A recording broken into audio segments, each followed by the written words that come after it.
This week, the House has taken two important steps regarding our strategic competition with the Chinese Communist Party, the CCP. And, Madam Speaker, those steps on this House floor were overwhelmingly bipartisan. First, we created a select committee on the strategic competition between the United States and the CCP. Our vision of an integrated, open, free world where people can celebrate their religion, people can travel, people can trade, and that strategic competition presses the Western values of Europe and the United States with the more narrow authoritarian view of the Chinese Communist Party. Secondly, we prevented oil being released from our strategic petroleum reserve and that being sold to Communist China. And today, over 320 members of this body agreed with that by voting yes on H.R. 22.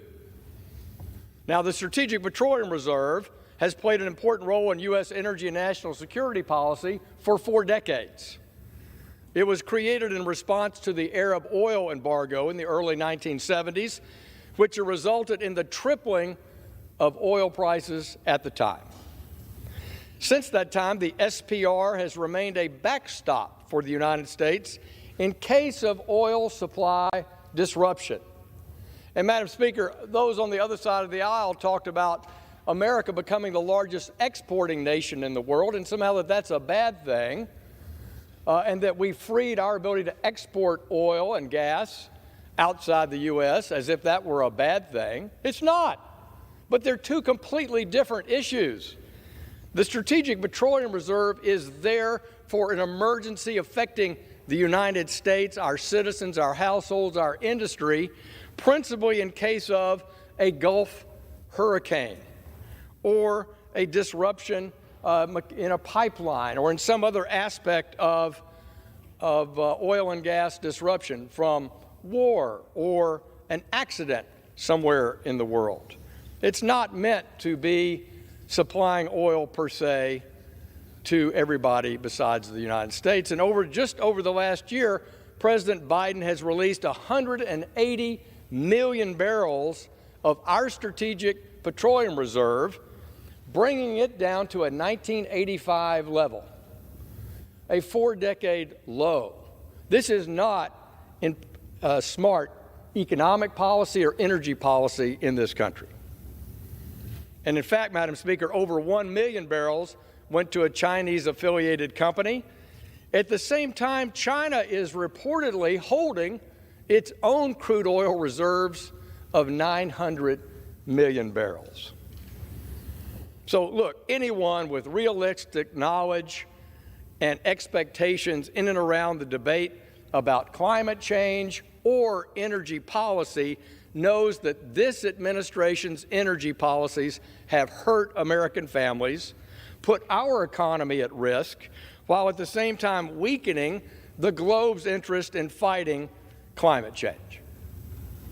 President Biden's failed policies to shut down the Keystone XL pipeline, deny permits, discourage new drilling, discourage new pipeline construction, and through his bank and securities environmental, social, governance policies, so-called ESG policies, that too has discouraged badly needed capital investment to go to our energy industry and have weakened American global leadership and our strategic benefit, as referenced by my friends on the other side of the aisle, of energy independence. President Biden has weakened our energy independence. Instead, the Biden administration have doubled down, even tripled down on these bad policies that have not only raised costs on every American, but do nothing in the long run to impact climate. While President Biden's nanny state regulators this week considered outlawing your gas stove in your home or in your kitchen or your restaurant, Republicans on this House floor began their first step at unleashing an all-of-the-above energy strategy. And we have to let that sink in, that a federal regulator actually considered a serious policy proposal of banning you from having a gas stove in your home or in your restaurant. I mean, everyone in America was shaking their heads this week with the preposterous nature of that new idea from the Biden administration. Republicans believe in an all-of-the-above strategy, which benefits America and benefits the globe, and we must continue to invest in energy development in order to make it through a full global transition. First, we have to keep investing in natural gas. We have natural gas fields across our nation, from the West Coast to the East Coast, in the heart of Pennsylvania, and of course, in the heart of New York State, where New York State's Democratic leadership refuses to let that be brought online, let that be developed, benefiting New York tax base, New York workers, New York consumers. And that gas field, just in Pennsylvania and New York alone, Madam Speaker, some believe is larger and more lucrative than the largest gas field that we know of in Qatar in the Persian Gulf. Yet we will never see a pipeline from Pennsylvania to East Coast ports under this administration and possibly under any other future Democratic leadership. If the war in Ukraine showed Europe and the world anything, it's that Russia cannot be trusted any longer, if they were ever, to be a reliable source to Europe for their energy consumption needs. The United States stands ready to export more liquefied natural gas to Europe, but the pipelines and other infrastructure don't fully exist in this country in order to have that impact to help our allies and partners in Europe and in Asia in the short run. We need to make that investment.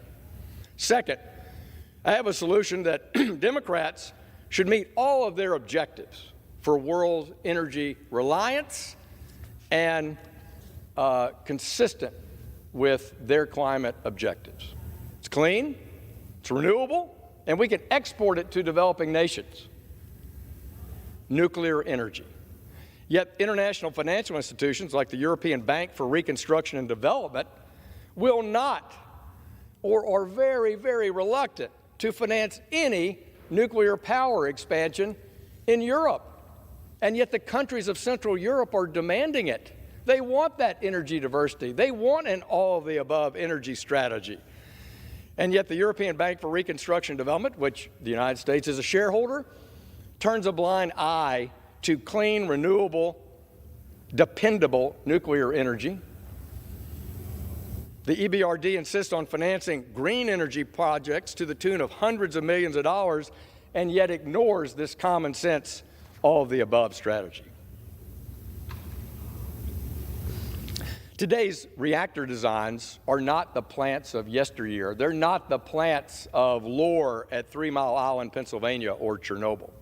They're safe, reliable, and for many, the top concern has been, what do we do with nuclear waste? Research in recent years has significantly advanced, and today we have the ability to recycle nuclear waste components to produce even more abundant energy. Nuclear power plants in France have the ability to do this, but we don't currently do it here in the U.S. Recently, I visited Entergy's Nuclear One facility in Russellville, Arkansas, and saw the nuclear waste byproducts that could be repurposed for future energy needs.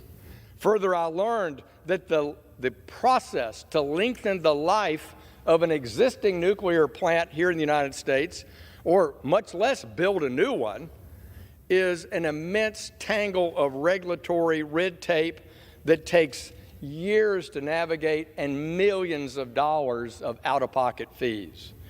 We in Congress can do a better job streamlining that kind of review. When America leads in research and development, that knowledge and the resulting benefits are exported around the world. We can only export that success if we have the successful policies in place to spur that development. We cannot expect the developing nations in Africa, Southeast Asia, or here in the Western Hemisphere to power their growing cities and their growing in wealth populations by wind and solar alone. Principally because of the issues with storage deficiencies and production of energy from renewables efficiencies, that remains, while improving, years in advance. Solely depending on that is unrealistic. So when America does not have the will to export this kind of R&D, those countries will turn to bad economic actors like China and Russia. Energy policy is a long-term investment in the needs of not only our future, but around the globe. Our globe needs 100 million barrels equivalent per day to power our homes, our economies. And as more and more countries develop and their people grow in wealth and prosperity, their energy needs rise, Madam Speaker, not shrink. We cannot wait and have nothing to offer, and we certainly don't want to impose California's energy policies on the world and expect a good outcome. We should be investing in all of our energy options, and that's why House Republicans in the weeks ahead, just as we started out here in our first week, we will be bringing policies to this House floor to unleash all of an above energy strategy: oil, natural gas, nuclear, and of course renewables like wind and solar. They all play a part. But the mistakes of our policies today under this president means we don't have the energy capacity and dependability that we need not only today, but tomorrow. And this unleashing policy by House Republicans not only puts America first, but it puts families across the globe first. First in opportunity, first in food and fuel security, and in prosperity.